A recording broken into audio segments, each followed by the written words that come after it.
राम राम सभी को। मैं हूं आपका अपना डॉक्टर वीर सिंह गुर्जर, एम्स रायपुर से।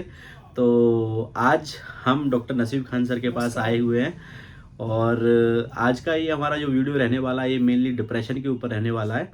डिप्रेशन एक आजकल ऐसी बीमारी हो गई है जो लगभग सभी लोगों में देखी जा रही है, लेकिन हमारे जो सामाजिक तौर पर उसको बिल्कुल भी तवज्जो नहीं दिया जाता है कि अरे ये तो कुछ होता ही नहीं है, जीवन में परेशानियां हैं वो तो चलती रहेंगी। नहीं, ये भी एक बीमारी है और इसको भी एक बीमारी, जैसे आपको सर्दी जुकाम बुखार होता है वैसे ही डिप्रेशन भी एक बीमारी है। और अभी मैं आपको एक शॉर्ट फॉर्म में बता देता हूँ कि इसके क्या क्या लक्षण होते हैं। तो जब भी आपको ऐसा लगे कि वर्थलेसनेस, मतलब आपको ऐसा लगे कि आपको कुछ, मतलब ऐसा लग जाएगा कि मेरे तो कुछ जीवन में कुछ मकसद ही नहीं है, मैं जी ही क्यों रहा हूँ और पूरा जीवन मेरा बर्बाद है, फिजूल का हो चुका है, पहला आपको ये लगेगा। दूसरा, किसी भी काम में आपको मन नहीं लगेगा। आप अगर मान लीजिए आप कॉलेज गए हैं तो आप सोचेंगे घर पे क्या चल रहा होगा, जब आप घर होंगे तो आप सोचेंगे उस रिश्तेदार के यहाँ क्या चल रहा होगा। तो ऐसे करके शिफ्टिंग ऑफ थॉट्स आपको रहेगा ही रहेगा। आपको किसी काम में करने का मन नहीं लगेगा, कि आपको थकान सी रहेगी, मन दुखी रहेगा, हमेशा सैडनेस ऑफ मूड रहेगा। अगर ये 5 से 6 चीज़ें अगर आपको बिना बात के आपको रोना आ रहा है, ये सारी चीज़ें अगर आपकी बराबर लगातार हो रही हैं तो कहीं ना कहीं आपको डिप्रेशन के आप शिकार हैं। तो अभी डॉक्टर नसीब सर आपको बताएंगे कैसे आप इससे आप बचाव कर सकते हैं। तो सर आप बताइए।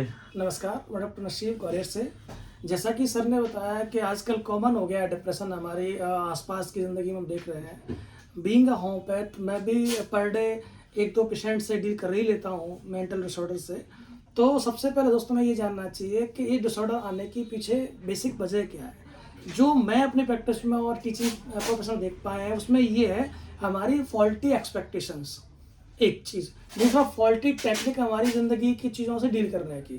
जब हम किसी से अननेसेसरी एक्सपेक्टेशन पाल लेंगे तो वहाँ हमारी जो उम्मीदें हैं, जो हमारी सेंसिटिविटी है वो ब्रेक होती है और वहाँ हम डील नहीं कर पाते हैं। फॉर एग्जांपल, आपने सोचा कि मुझे तो जज बनना है और जज नहीं बन पाए तो ज़िंदगी ख़त्म होने से लग जाएगी आपको। अब अननेसेसरी बर्डन डाल लेंगे। तो दोस्तों होता है क्या है, हमेशा बैकअप प्लान लेके चलने चाहिए लाइफ में आपकी। जो आप सोचते हैं ज़रूरी नहीं हर बार हमें मिल ही जाए, हो सकता है ईश्वर ने उससे अच्छा आपके लिए सोच रखा हो।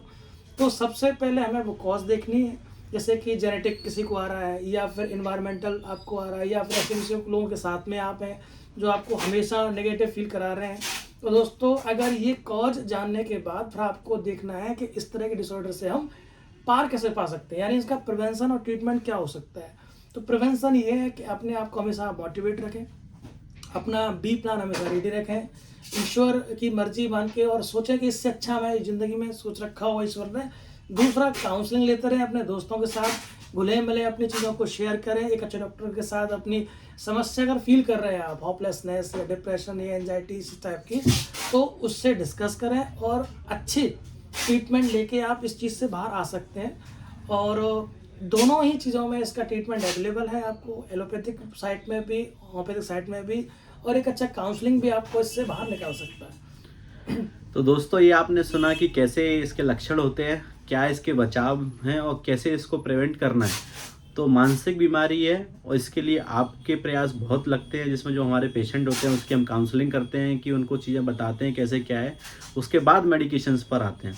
तो आप अपना ध्यान रखेंगे और इनको नकारेंगे नहीं। मिलते हैं अगले वीडियो में। नमस्कार। नमस्ते।